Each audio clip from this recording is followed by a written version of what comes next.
मेरा नाम एडवोकेट राजमणि मिश्रा। जो न्याय की देवी थी उसमें जो बदलाव किए गए हैं उसके बारे में आप क्या बता सकते हैं हमें? हाँ, न्याय की देवी जैसा कि आपको पता होगा कि पहले जो न्याय की देवी की पहले जो मूर्ति आप देखा करते थे सुप्रीम कोर्ट में या और जगह जहाँ भी आपने देखा होगा या किताबों में या कहीं भी, तो एक काली सी पट्टी बंधा हुआ करती थी और हाथ में एक तलवार रहता था। गॉडेस ऑफ जस्टिस जिसको आप कह सकते हैं। तो ये जो सिस्टम है ये काफ़ी पुराना, हमें मतलब ग्रीस या एथेंस से वहाँ से इस चीज़ों को जस्टिस की जो है संकल्पना काफ़ी पुरानी है और उसके हिसाब से इस चीज़ों को लाया गया कि भाई न्याय की देवी ये है, काला पट्टी बना हुआ है वहाँ पर, जिसमें मतलब शून्य है, जानते नहीं हैं। लेकिन हमारे माननीय मुख्य न्यायाधीश जी ने जो है इस पर काफ़ी मतलब रिसर्च या इस पर जो है काफ़ी चीज़ें बदलाव करने की कोशिश किया है और उन्होंने जो है एक नए तरीके से इसको न्याय की देवी को जो है लोगों के समक्ष लाने का प्रयास किया है, जिस पर उन्होंने अभी जैसा ये कल ही जो है 1-2 दिन ही अभी रिसेंटली ही इसमें बदलाव किए गए हैं। पहले क्या था कि पहले जो न्याय की देवी आप देखा करते थे उसमें एक हाथ में तलवार हुआ करती थी, दूसरे हाथ में तराजू हुआ करता है और आंखों पे काली पट्टी बंधी हुआ करती थी। लेकिन अभी जो आप देख रहे हैं इसमें तलवार की जगह पर जो मेन बदलाव है, तलवार की जगह पर संविधान, भारतीय संविधान हाथ में लिए हुए हैं और जो काली पट्टी बंधी हुआ करती थी वो जो है उसको हटा दिया गया है। तो इसका मेन उद्देश्य जो कोई अभी जो चीज़ें हमें पता चल रही हैं, इसका मेन उद्देश्य ये बताया जा रहा है कि जो है जस्टिस, जो न्याय तभी मतलब बढ़िया तरीके से हो कि सामने चीज़ें, हर चीज़ें क्लियर होनी चाहिए। जो काली पट्टी वाला कॉन्सेप्ट है उसको हटा दिया गया है कि नए तरीके से एक न्याय व्यवस्था को जो है नए तरीके से लाना, जनता के सामने एक पारदर्शी तरीका जिसको बोलते हैं, एकदम ट्रांसपेरेंट होना चाहिए कि ये नहीं कि कुछ क्या चल रहा है क्या नहीं, ये ट्रांसपेरेंसी लाने के लिए ऐसा बदलाव किया गया है। ये एक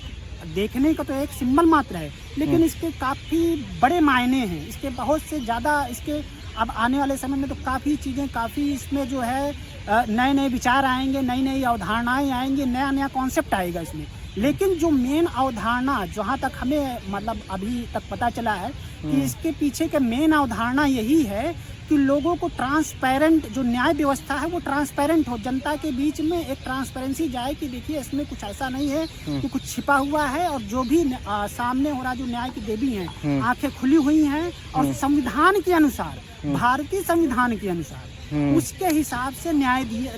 देने की कोशिश होगी भविष्य में और जो कि पूरा ट्रांसपेरेंट, पूरा क्लियर रहेगा। कहीं भी मतलब उसमें जो है भेदभाव की आपको चीज़ें नहीं दिखलाई पड़ेंगी। हालांकि ये पहले भी ऐसा, जो इसकी मेन अवधारणा है कि भाई वो आंख बंद रहेगा और चीज़ें एकदम सोने पर, उसको कुछ नहीं पता है, चीज़ें जो रखेंगे उसके हिसाब से आएगा। लेकिन इसको और ट्रांसपेरेंट करने के लिए, इसको और एकदम मतलब क्लियर करने के लिए, एकदम साफ तरीके से जनता के सामने रखने के लिए एक भारतीय संविधान हाथ में तलवार की जगह पे वो रख दिया गया है और काली पट्टी हटा दी गई है। सब कुछ आपके सामने, यानी कि जनता के सामने चीज़ें आएंगी और नए तरीके से, अभी आपने देखा होगा काफ़ी कुछ परिवर्तन लाएंगे। जो हमारी न्याय व्यवस्था थी, जैसे क्रिमिनल आईपीसी वगैरह पहले हुआ करती थी, जो कि अंग्रेज़ों द्वारा जो सिस्टम चला आ रहा था, तो हमारे केंद्र सरकार ने उसको बीएनएस, भारतीय न्याय संहिता और जो 3 बहुत परिवर्तन किए हैं एक नए तरीके से, यानी कि भारत के रूप में इसको डालना चाहते हैं, क्योंकि अब हमारे यहाँ की भारत की न्याय व्यवस्था काफ़ी पुरानी रही है और उस चीज़ को कि भाई हम ऐसा नहीं है कि किसी के उस पर और उसके कॉपी पेस्ट करें ना, हमारी चीज़ें खुद की ओरिजिनेट है, हमारे देश से जो है चीज़ें ली गई हैं और ये पूरे विश्व ने इसको अपनाया है एक नया नया जो है नाम दे करके। तो इस वजह से भी हमारे जो मुख्य न्यायाधीश हैं सुप्रीम कोर्ट के, उन्होंने काफ़ी कुछ परिवर्तन लाने की कोशिश किया है और इसका स्वागत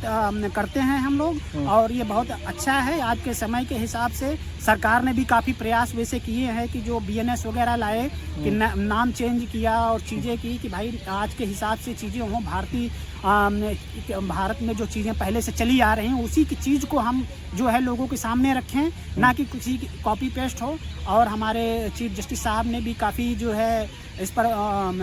पहल स्टार्ट किया है, काफ़ी पहल किया है। और इस पर जो है जैसे न्याय की देवी में ही अभी काफ़ी डिबेट चल रहा है, इस पर आगे और भी चीज़ें आएंगी। तो इस पर हमारे जो समझ के अनुसार यही है कि भाई इसमें न्याय को पूरा पारदर्शी लाया जाए और जनता के सामने सही तरीके से चीज़ों को रखा जाए। हमारे CGI जी चंद्रचूड़ जी 10 तारीख को 10 नवंबर को रिटायर होने वाले हैं। जाने से पहले एक अच्छा व्यवस्था करके गए, उनके बारे में क्या ख्याल, कैसा सफर रहा उनका? और आने वाले जो नए चीफ जस्टिस होंगे उनके नाम भी आप बता दीजिए। अब ये जो नया अनुमोदन किया गया है, देखिए हमारे जो सुप्रीम कोर्ट में जो एक नया रूल है, तो आगे के कई चीफ जस्टिस के सीनियरिटी के बेसिस पर इस पर किसी तरीके का कोई पॉलिटिकल इंटरफेरेंस नहीं रहता है। वो सब चीज़ें क्लियर रहती हैं कि कौन बनेगा सीनियरिटी के बेसिस पर। अभी जस्टिस संजीव खन्ना जी का नाम प्रपोज किया गया है अगले चीफ जस्टिस के लिए। अच्छा। तो हमारे जो मुख्य न्यायाधीश जो अभी रिटायर हो रहे हैं, इन्होंने काफ़ी न्याय व्यवस्था में काफ़ी कुछ जो है इन्होंने बहुत बदलाव लाए और काफ़ी अच्छी तरीके से जो है इनके काफ़ी जजमेंट भी नए जो है काफ़ी जजमेंट जो देश हित के लिए लोगों के लिए एकदम बिल्कुल बिना किसी भेदभाव, बिना किसी इसके जो है जो जनता के हित के लिए काफ़ी चीज़ें आई हैं। और एज पर द लॉ उन्होंने बहुत चीज़ों को किया है और उससे जो कानून के हिसाब से चल करके हर चीज़ों को जो है संविधान के अनुसार ही रखने का उन्होंने प्रयास किया है। तो उनका जो है योगदान भारतीय न्याय व्यवस्था में स्मरणीय रहेगा और आगे बहुत समय तक याद भी किया जाएगा। और उम्मीद करते हैं कि जो भी नए चीफ जस्टिस जी आएंगे वो भी कुछ नया, एक्चुअली क्या है कि जो हमारी भारतीय न्याय व्यवस्था है इसमें पहले से भी चीज़ें चली आ रही हैं, तो नए नए बदलाव अब हो रहे हैं। तो इन्होंने हमारे जो मुख्य न्यायाधीश जी हैं इन्होंने काफ़ी बदलाव करने की कोशिश की और उसका जो है चीज़ें लोगों को और सामने दिख भी रही हैं। उन्होंने वर्चुअल जो है सिस्टम स्टार्ट किया कि ऑनलाइन या वर्चुअल लोग अपनी बात को रह सके, कोई दूर दराज इलाके में है नहीं पहुंच पाता है, जस्टिस जो है एक लास्ट व्यक्ति तक जाए, इसके लिए उन्होंने बहुत भरसक प्रयास किए हैं और बहुत ही नई। और दूसरी चीज़ है आज के हिसाब से जो टेक्नोलॉजी जो अभी नई टेक्नोलॉजी आ रही है उसको इसमें इन्होंने अप्लाई किया है कि सब लास्ट व्यक्ति तक जो है न्याय पहुंच सके। तो इसके लिए उन्होंने बहुत प्रयास किया है, वो हमेशा इसके लिए याद किए जाएंगे और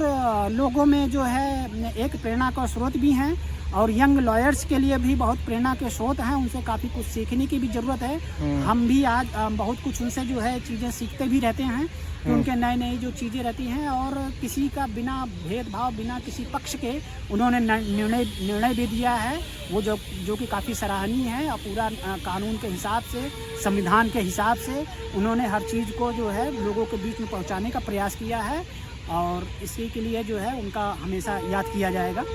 और उनके में और जो भी नए सुप्रीम कोर्ट में जो नई चीज़ों को उन्होंने वो किया, जैसे वर्चुअल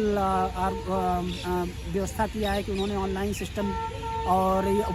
ई फाइलिंग वगैरह, ये सब चीज़ें बहुत बड़ा काम किया है कि आज के हिसाब से जो है काफ़ी जो पहले